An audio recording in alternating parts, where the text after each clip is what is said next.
Vale a pena investir em franquias? Eu vou te trazer a minha opinião sincera e com muitos dados. Então, se você está pensando em investir numa franquia, ou se você não estava pensando até começar esse vídeo, mas quer assistir esse vídeo até o final para te ajudar a tomar uma decisão de talvez como ganhar mais dinheiro, como fazer mais dinheiro com negócios, esse é o vídeo certo para você, tá? Então, fica comigo aqui. Dá uma olhada nessa matéria. Marca de chocolate, alvo de polêmica, é a maior franquia do Brasil. Dívidas e conflito levam Grupo Boticário e franquia Justiça. Como as gigantes de fast food se escondem atrás de suas franquias. Crise em franquias odontológicas levanta debate sobre modelo de negócio. Crise, prejuízos e conflitos provocam quebra e fechamento de franquias. Olha, franquia é um assunto polêmico, porque a gente vê vários tipos de matéria todos os dias. Matérias boas e matérias ruins, como essas que eu mostrei para vocês. Só que eu vou te contar a dura verdade nesse vídeo sobre esse assunto e também vou te trazer alguns caminhos inteligentes que você pode seguir. Antes de tudo, o que é uma franquia? Porque às vezes a gente ouve, né? Uma franquia do McDonald's, uma franquia do Burger King, mas tá, o que é na prática isso? Como que funciona? Imagina que aqui no Grupo Primo eu resolvo incluir no ecossistema um novo empreendimento. Vou chamar de Primo Pastéis. Eu adoro pastel, faz tempo que eu não como adoro pastel, aquele pastelzinho de calabresa com catupiry ou com queijo. É bom demais, né? Aí você imagina que eu criei a marca, ó. Grupo Primo, Primo Pastéis. Criei a marca, bonitinho e tal. Criei a marca, eu defino o padrão das lojas que a gente vai ter aqui no Grupo Primo. E aí eu uso a minha imagem e o marketing para eu fortalecer a marca e tornar essa marca muito mais conhecida. Aí eu quero expandir e escalar o Primo Pastéis, então vou querer ter várias lojas, só que eu não quero gastar muito dinheiro ou eu não tenho muito dinheiro para gastar e eu não quero queimar muito caixa e nem operar alavancado. O que eu posso fazer então? Eu posso ter um contrato de franquia, onde eu resolvo oferecer esse contrato para quem tiver interessado usar a minha marca do Primo Pastéis e o meu guia operacional para abrir a própria Primo Pastéis dele. Então imagina que você quer ganhar dinheiro, eu quero alavancar meu negócio, então eu vendo para você uma franquia onde você agora tem um Primo Pastéis. Em troca disso, a gente primeiro precisa entender que tem uma lei que rege isso tudo, porque não é uma bagunça o mercado de franquias. Essa lei é a 13.966. Não é bagunça, cada um faz o que quiser, como quiser. Não, tem uma lei que rege tudo isso. E para abrir uma franquia de Primo Pastéis, eu precisaria de um modelo de negócio comprovado. Então eu preciso ter lojas que tenham um modelo comprovado, que gerem dinheiro, que gerem caixa, processos bem estruturados e que sejam replicáveis, para que o franqueado possa pegar o meu processo e replicar, um histórico de sucesso financeiro e uma demanda de mercado, para que eu tenha mais espaço para crescer. Dito isso, eu vou divulgar que eu estou procurando franqueados e os interessados em ganharem dinheiro junto comigo vão começar a participar de reuniões onde eu vou esclarecer as dúvidas, vou falar sobre o contrato, sobre o investimento inicial e daqui para frente, se o interessado ele ficar contente com a minha proposta e ele assinar o contrato, ele vai poder começar a operar a unidade dele de franquia do Primo Pastéis, só que antes meu time vai ajudar essa pessoa a encontrar o melhor espaço para locação, para fazer uma loja ali, fazer a obra nesse lugar, nesse ponto físico. E ao contrário do que muitos pensam, o maior interesse com a Primo Pastéis é que tanto eu quanto os meus franqueados cresçam. Quem geralmente tem uma franquia deveria ter como interesse que os franqueados cresçam, porque o meu crescimento vai vir através do crescimento do meu franqueado. Então, partindo dessas premissas, imagina que o faturamento de uma unidade do Primo Pastéis é de R$100 mil por mês, o lucro líquido do franqueado, vamos supor que seja 20%, e os royalties para o franqueador,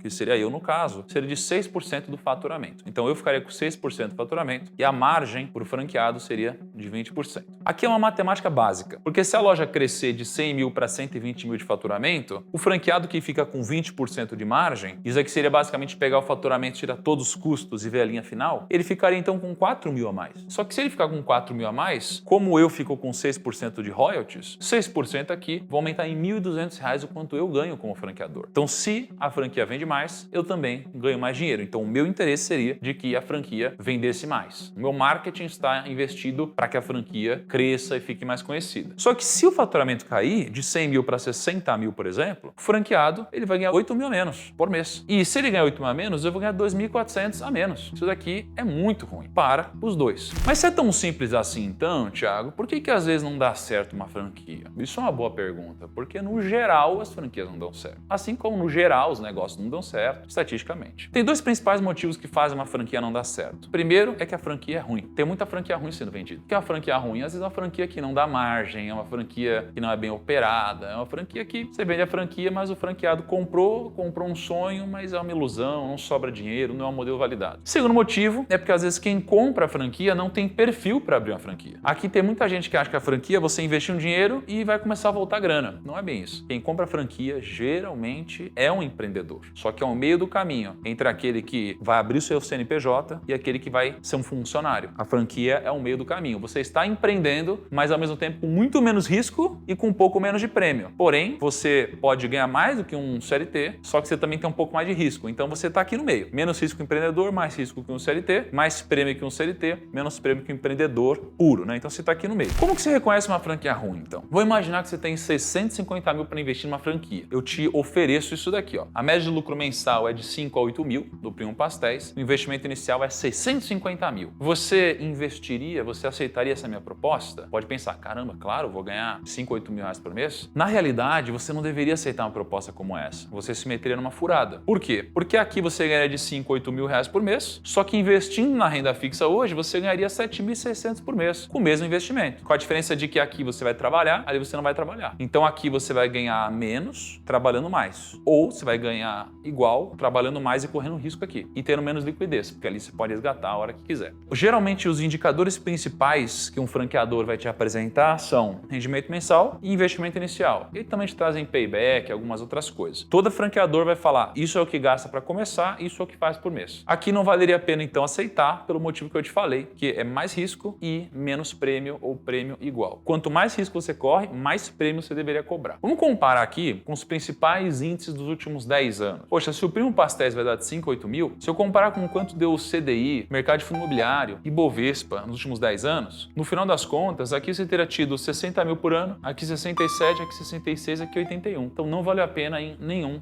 cenário. Financeiramente, o mínimo que a franquia precisa fazer é bater a rentabilidade da sua carteira. Porque se eu investindo vou ter uma rentabilidade X, como eu vou trabalhar na franquia e investir um capital que eu não vou poder resgatar mais a qualquer momento, eu preciso que essa rentabilidade da franquia tenha um prêmio sobre minha carteira de investimentos e um prêmio razoável. Senão, não vale a pena. O que é importante notar só? Que por mais que a franquia não tenha tanta liquidez quanto uma aplicação, um CDI, por exemplo, uma renda fixa, você pode vender a franquia. Claro que tem franquias com mais liquidez e outras com menos. Mas, quando você tem liquidez, você pode acabar vendendo ela e às vezes até com um prêmio. Por mais que muitas vezes, quando você vende uma franquia, você acaba vendendo ela por um preço mais baixo. Além disso, aqui estão alguns pontos de alerta vermelho para você que quer investir numa franquia. Primeiro, se o franqueador promete o impossível, tipo um lucro garantido ou um lucro muito extravagante. Segundo, quando o franqueador quer sua entrada, mas não seu sucesso. Então isso é muito normal. Às vezes o franqueador ganha dinheiro vendendo a franquia e não ganha depois com royalties, praticamente. E na verdade você quer que ele esteja alinhado no seu sucesso, não só na venda da franquia. Você não quer um suporte de fachada. Você quer alguém que dê suporte de verdade para você no dia a dia como empreendedor. Você tem que ter uma margem que feche a conta. Não adianta ser uma margem pequena, senão não vale a pena. Você quer franqueados falando bem da franquia. Porque é óbvio que quando você tem um franqueador e várias franquias, você tem um ponto bacana aqui, que você pode conversar com cada franqueado para ver a experiência deles. Então você quer eles falando bem. E por último, você não quer uma pressão para assinar rápido e zero barreira de entrada para novos franqueados, porque você quer que eles tenham um processo de diligência. Pensa que cada franqueado vai ser um porta-voz da marca que você agora vai representar. Então você quer que eles sejam bem selecionados. Como então reconhecer uma franquia ruim na prática? Existe uma empresa chamada Quiznos que foi protagonista de um dos casos mais emblemáticos de falência de franquia no mundo. É uma franquia que ela ficou gigante, só que ela caiu 89% aqui, ó, dos anos 2008 até 2017. Qual que é a história dela? Ela foi fundada em 81, faz muito tempo, e aí o Rick Shaden foi o primeiro franqueado da Quiznos. Ele abriu 3 restaurantes com o pai dele, e em 91 ele comprou a Quiznos inteira dos fundadores e ele resolveu expandir o modelo de negócios ao máximo. O que ele fez? Franqueou e começou a tuchar loja e vender loja para todo mundo. Então ele foi aqui, ó, quase nada, até praticamente 1.000 unidades de franquia, e o faturamento foi de talvez 2,5 milhões por aí para 45 milhões de dólares. Então o faturamento cresceu vertiginosamente. Quando isso aconteceu, tudo começou a desandar, porque a Quiznos cometeu vários grandes erros. Primeiro, eles queriam crescer a todo custo, então eles aceitavam todo franqueado quase sem barreira de entrada. Eles não davam suporte aos franqueados, então você tinha um franqueado aqui, aí eles abriam outro franqueado a 2 milhas de distância, dá quase 3 quilômetros. Então você começa a ter a mesma franquia brigando pelo mesmo cliente. Então você tem queda de faturamento. Na prática, 33% do faturamento caiu da primeira franquia em poucos meses. Isso é uma coisa que muitos franqueados reclamam, é quando uma franquia quer crescer a qualquer custo e deixa ter várias franquias uma do lado da outra se canibalizando. Então imagina que você vai no shopping e aí você tem 3 marcas da mesma loja. Às vezes faz sentido, às vezes não faz sentido. E aí você começa a perder faturamento. E aí você tem a margem mais baixa. No final das contas, o franqueado, ele ganhou as 2 taxas de franquia, só que o faturamento combinado às vezes seria o mesmo de uma única loja. Então para ele continua ganhando o mesmo dinheiro, mas o franqueado acaba ganhando menos. E além de tudo, a Quiznos também ganhava dinheiro em cima dos franqueados e não com o lucro das franquias. O Rick decidiu criar uma empresa subsidiária, American Food Distributors, e ele obrigou os franqueados da Quiznos a comprar alimentos dessa empresa. Então, imagina, a minha empresa era uma franquia que vendia alimento. E aí, o dono da franquia obrigou que todas as franquias comprassem alimentos do mesmo lugar. E é entendível isso, porque você precisa ter um padrão. Você é a Cacau Show. Você não vai comprar chocolate qualquer um, precisa comprar chocolate da fábrica da Cacau Show. Só que quando eles fizeram isso, o que aconteceu? A diferença de custos subiu muito. Então, de 30%, o custo foi para 39%. Aqui o franqueado diminuiu a margem, mas o franqueador começou a ganhar mais dinheiro. E para não cair numa franquia ruim como a Quiznos, você precisa ligar para os franqueados reais para saber o que eles acham realmente da franquia, porque eles vão falar. Você precisa revisar o contrato com atenção. Aqui se envolveu um advogado bom no processo e você não pode ter preguiça de fazer conta. Se não fizer conta, você vai ter problema. E se você encontrou uma boa franquia, agora é hora de fazer uma autoanálise. A franquia é boa, mas e você? Será que é a pessoa certa para a franquia? Porque tem muitos casos de sucesso entre franqueados. Ele abriu uma loja da Cacau Show no interior do Pará, hoje fatura 29 milhões com 23 unidades. Após demissão, o empreendedor investe em franquia e fatura 67 milhões. 1/3 dos franqueados opera múltiplas unidades. Desempregada, ela aprendeu a colocar cílios e hoje fatura 3 milhões com franquias. Ele pegou R$700 emprestados aos 20 anos e hoje fatura 3 milhões com franquias de açaí. Então você tem muito case de sucesso. Isso aqui é nada, são poucos perto do número de cases que existem, tá? Então será que você pode ser o próximo a ter esse tipo de resultado? Como saber se a franquia então é para você? Primeiro ponto, você precisa ter capital. Imagina um João que tinha R$0 e resolveu mudar de vida com franquia. Só que na proposta ele precisava investir 400 mil para montar a primeira loja. Aí ele resolveu pedir um empréstimo de 400 mil no banco. Ele pegou um juros médio para pessoa jurídica em 2025 de 2,5% ao mês no CDC. E se ele fosse pegar crédito alternativo, ele gastaria de 4 a 8% ao mês. É muito caro. Aí ele pegou o melhor, pegou 2,5%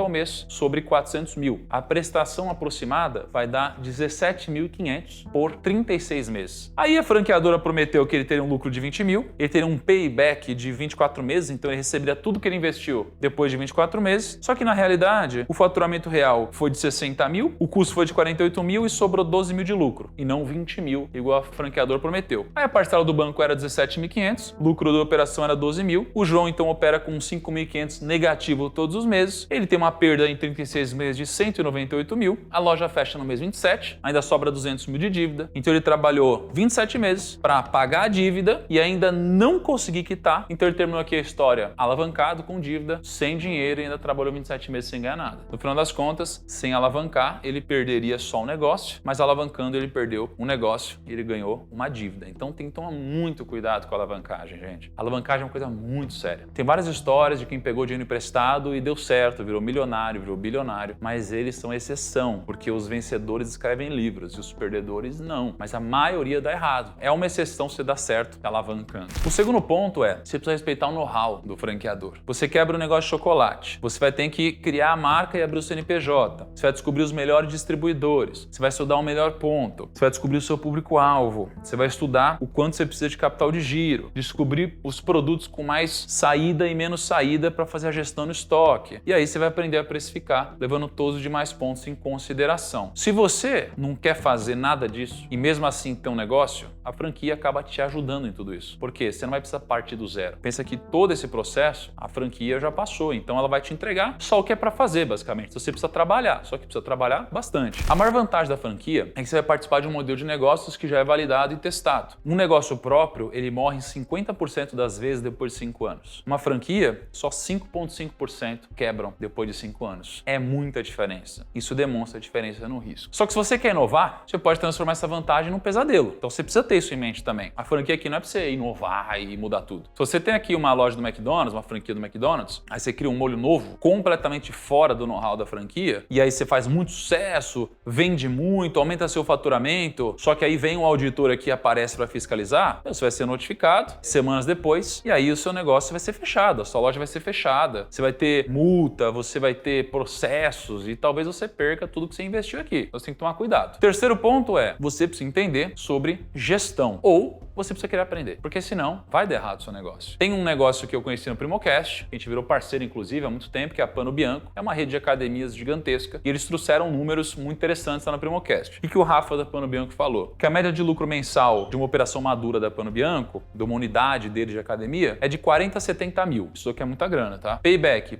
de 18 a 24 meses. Faturamento anual de 2 a 4 milhões. Investimento inicial, 1,25 milhão. Break-even, cara, 45 dias depois. Seria loucura se eu não tivesse visitado e visto que realmente as que eu visitei foram isso mesmo. Regime tributário simples nacional. Então, isso aqui é um baita número, por exemplo. Quando a gente compara isso com outros indicadores, isso é uma coisa numericamente que faz sentido se acontecer. A Pano Bianco está trazendo um retorno de 3 a 5% ao mês, num business, né, trabalhando. Agora o CDI dá 0,83, o IFIX dá 0,82 e Bovespa 0,99, né, pegando os últimos períodos. Quando eu digo que dá de 3 a 5, não é que é algo garantido. É que isso é o que aconteceu, pelo menos, nas cacetadas de unidades de franquia da Pano Bianco, que o Rafa mostrou pra gente. Mas por mais que o modelo de franquias da Pano Bianco seja bom, ele depende também de uma boa gestão. Se não tiver uma boa gestão, já era. E veja que existe uma observação, ó, resultados variam conforme a operação. O franqueado, então, você precisa, se você for entrar numa franquia, operar a loja no dia a dia. Não adianta comprar e deixar lá. Não é assim que funciona, não é uma aplicação de renda fixa. Você precisa contratar, treinar e demitir equipe. E demitir é muito difícil, mas você precisa. Você precisa controlar caixa, custos, impostos e fornecedores. Você precisa cumprir os padrões da marca. Você precisa resolver todos os problemas da operação. E segundo o Sebrae, esses são os 5 principais motivos que causam o fechamento de uma franquia. Ponto de venda errado, capital de giro, geralmente falta, treinamento, você não faz treinamento e não treina o time, concorrência, porque é loucura quando vem um concorrente melhor, e sazonalidade. Quando a gente pega esses 4 aqui, ó, em todos esses casos a responsabilidade maior é do franqueado, tirando esse primeiro aqui. O capital de giro e sazonalidade, eles acabam entrando na mesma caixa, que é o controle financeiro. Então pensa aqui que a sua loja de chocolate vende historicamente mais em abril, vai ter a Páscoa, e mais no final do ano, no Natal. Se a gente tem essa sazonalidade, ó, se a loja fatura 500 mil por mês, fora da sazonalidade, num cenário típico e saudável, você deveria ter 40% do seu custo em custo variável e 30% do seu custo em custo fixo. Tipo, faz 500 mil, gasta 200 e gasta 150. Você tem um custo de operação de 350 mil por mês. Então, durante esses meses, o dinheiro ele vai sair forte para se preparar para a demanda de abril e ali vai se preparar para a demanda de dezembro. Não adianta fazer uma operação mês a mês, você precisa ir se preparando para o que vai acontecer. Nos meses que antecedem a Páscoa, você vai aumentar um pouco seus custos, então você vai acabar tendo um custo próximo do seu faturamento, até que depois vai vir o prêmio. Então você precisa fazer uma gestão de caixa, sabendo da sazonalidade do negócio, porque isso é o que às vezes quebra a gente. Concorrência e treinamento também entram na mesma caixa, então por mais que a franquia vá te falar o que você deve fazer, que é se preparar